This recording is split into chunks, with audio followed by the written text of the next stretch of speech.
Welcome to a special presentation brought to you by the League of Women Voters of Ventura County, where we will be discussing Proposition 50 and the special statewide election November 4th.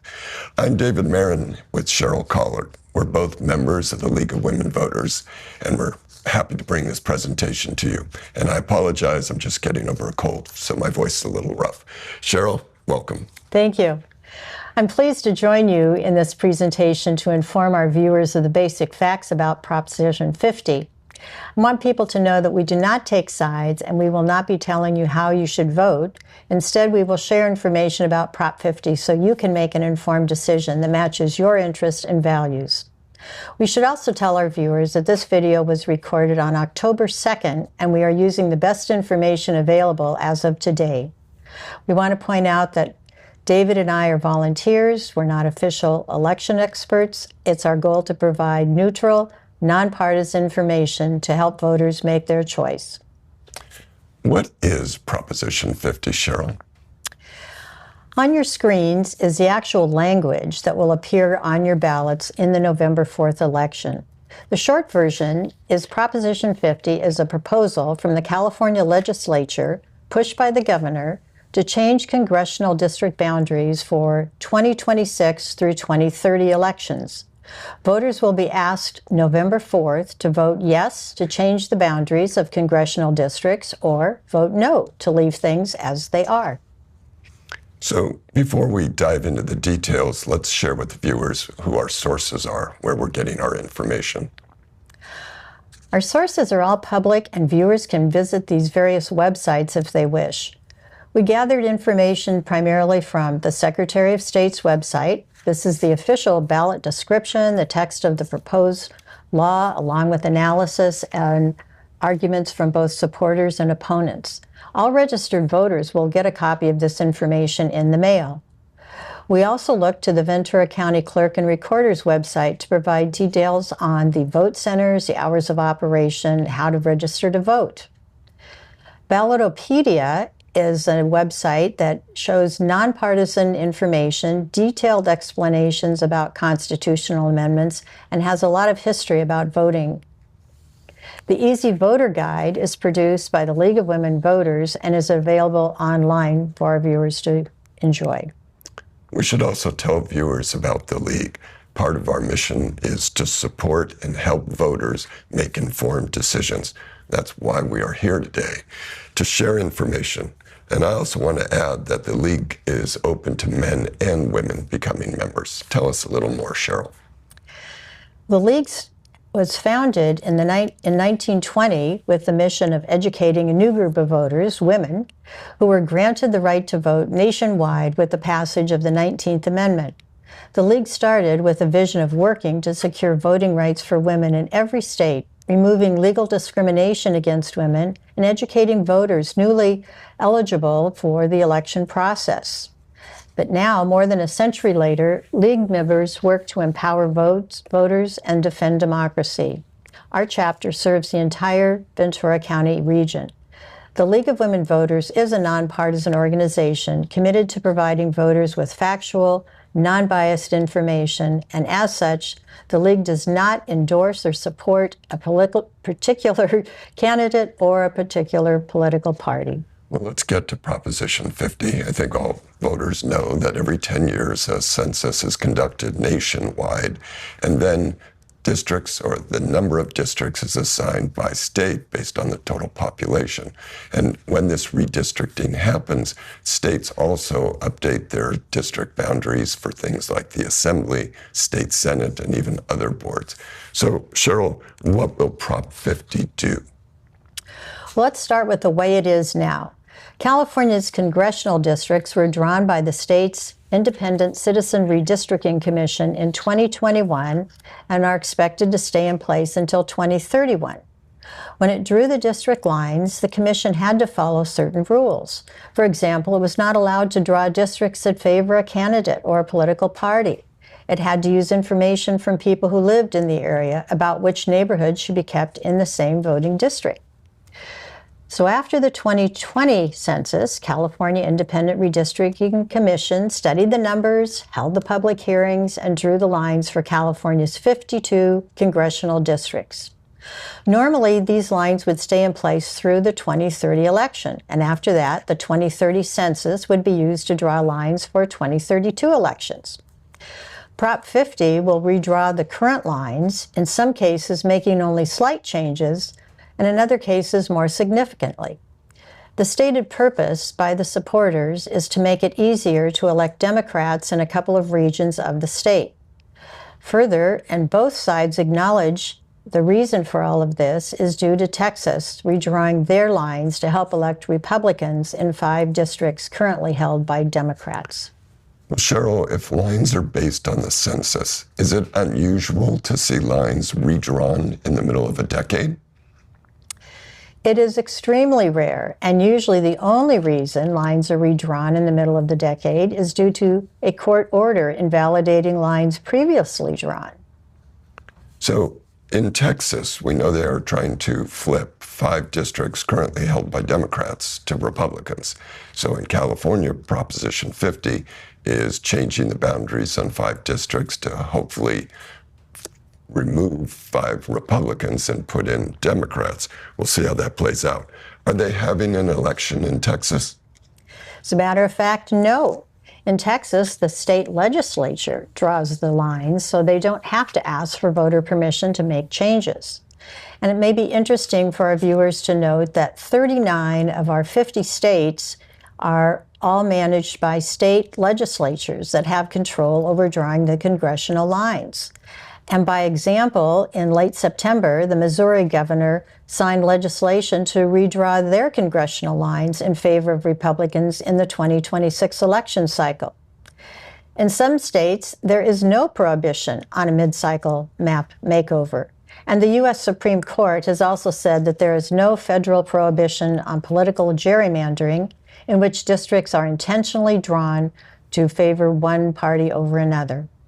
Well, Cheryl, if this is being pushed by the governor and the legislature, why does it even come to the voters? Why isn't it just enacted by the governor's signature? That's a history for us to review again. In California, about 15 years ago, voters passed 2 constitutional amendments that took redistricting away from the state legislature and gave it to an independent redistricting commission who now draws the lines. Therefore, the governor and the legislature are required by law to put Prop 50 on the ballot to ask voters permission to put new districts in for 2026 through 2030. And again, this applies only to our congressional districts, not the state senator or assembly districts. So, Cheryl, what are the supporters of Proposition 50 saying? And we'll put up a slide here with the official argument of the pro side, or yes on 50 side. The supporters say Texas is wrong and California has to pass Proposition 50 to neutralize the work of Texas and national Republicans who are advancing similar redistricting in other red states. Supporters also emphasize this measure as a temporary emergency measure to stop attempts to unfairly rig the 2026 national election. It requires a majority of California voters for approval. It keeps California a leader in fair elections and creates fair maps and protects us from partisan gerrymandering. Passage would strengthen democracy by making sure Republicans don't have an unfair advantage in Congress. Okay, so that's what the supporters say. Let's hear what the opponents are saying. Why are they trying to, or what arguments are they using to convince voters to vote no? So the opponents are saying that the Proposition 50 says 2 wrongs don't necessarily make a right, and that California should stick with the lines drawn by the Independent Redistricting Commission. They also argue that it is a power grab by politicians. It replaces an open public process with secretive political backroom deals, and it hurts fair representation and lets politicians control district lines for years and could open the door to permanent control.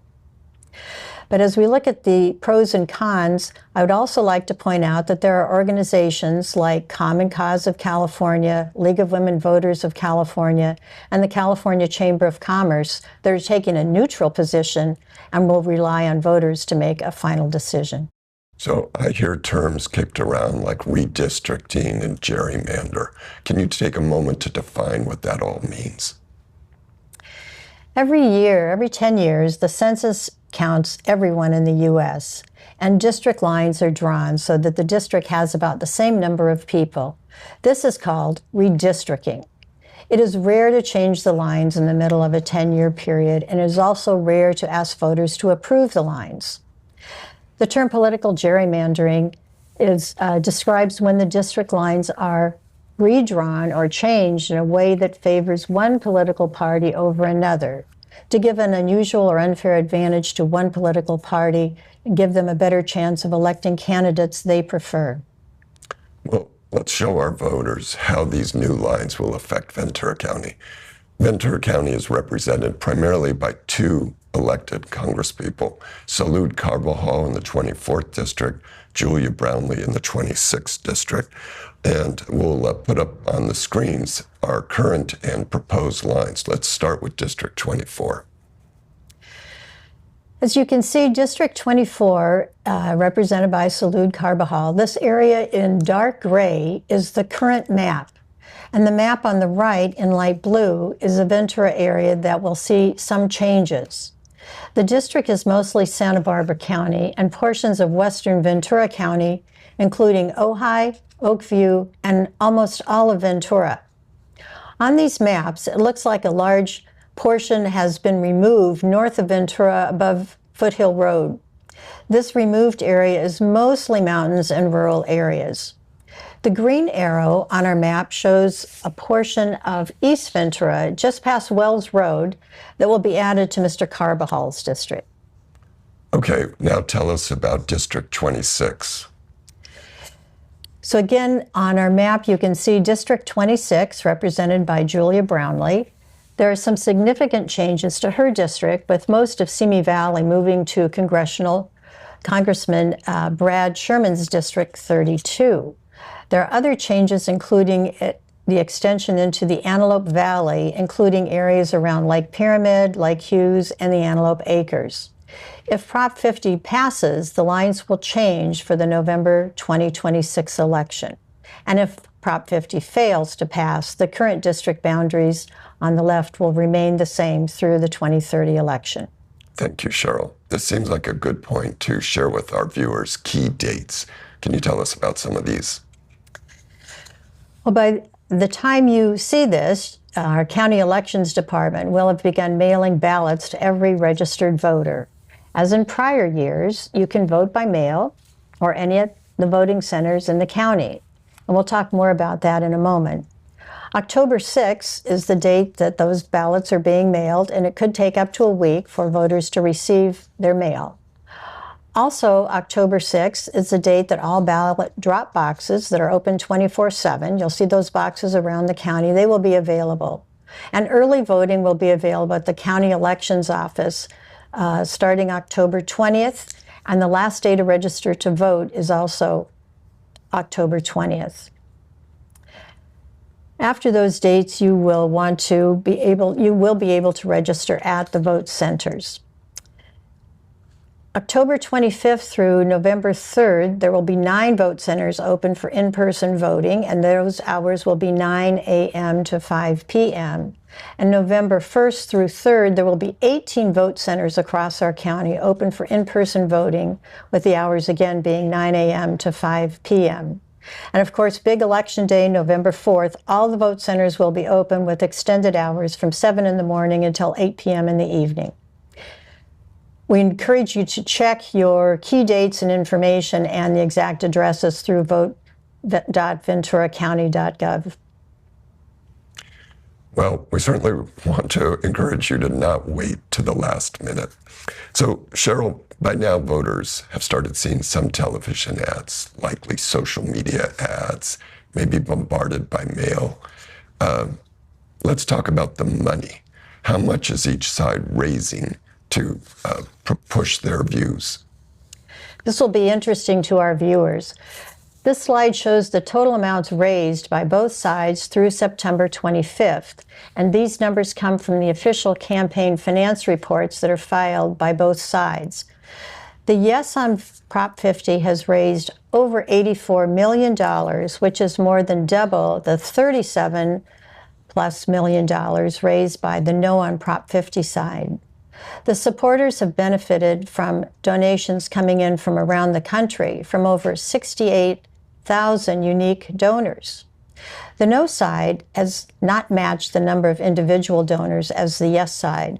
For the yes side, the four largest donors were, as noted, Fund for Policy Reform, $10 million, House Majority PAC, $7.6 million, California Teachers Association, $3 million, and the California Democratic Party, $2.9 million.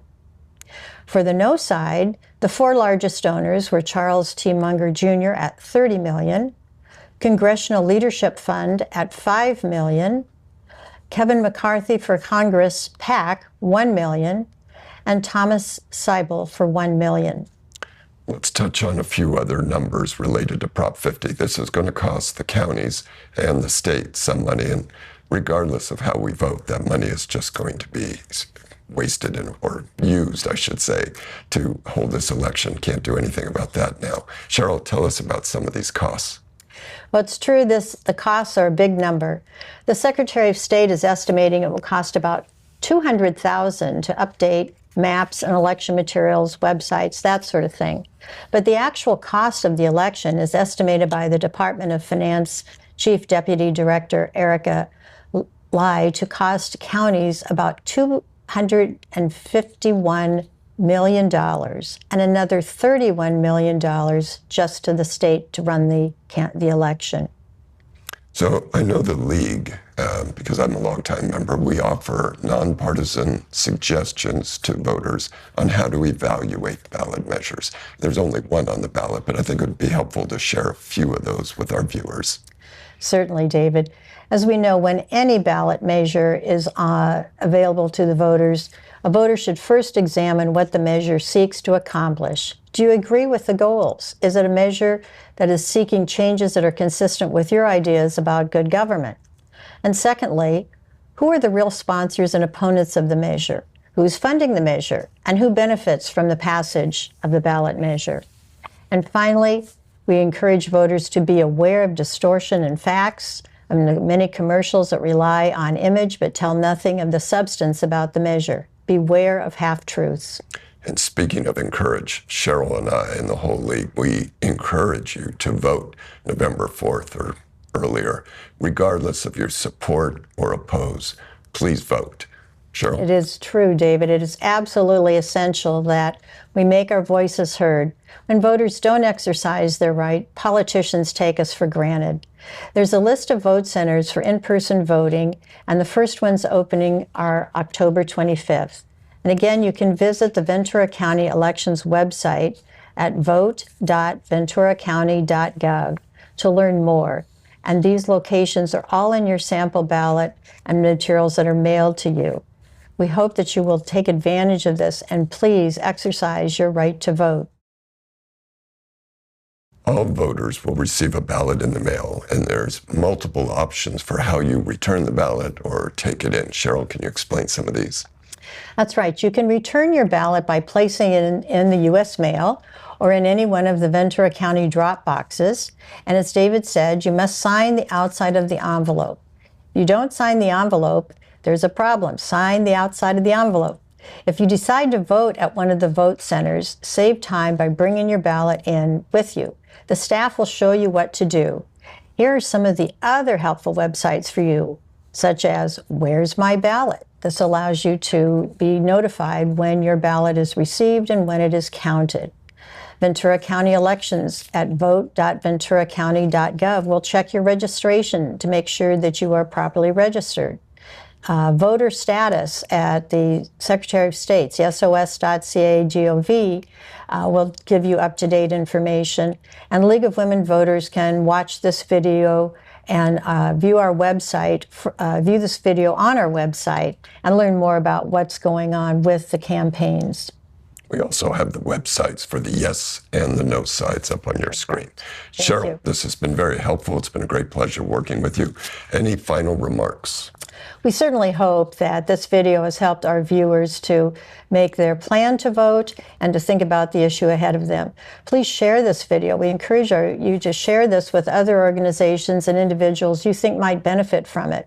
You can view the video at our website, which is the League of Women Voters, Ventura County, and you can, of course, find that just with an online search. And we want to thank our good friends at CAPS Media for assisting to make this video possible. And thank you to all of you for watching, and remember to vote.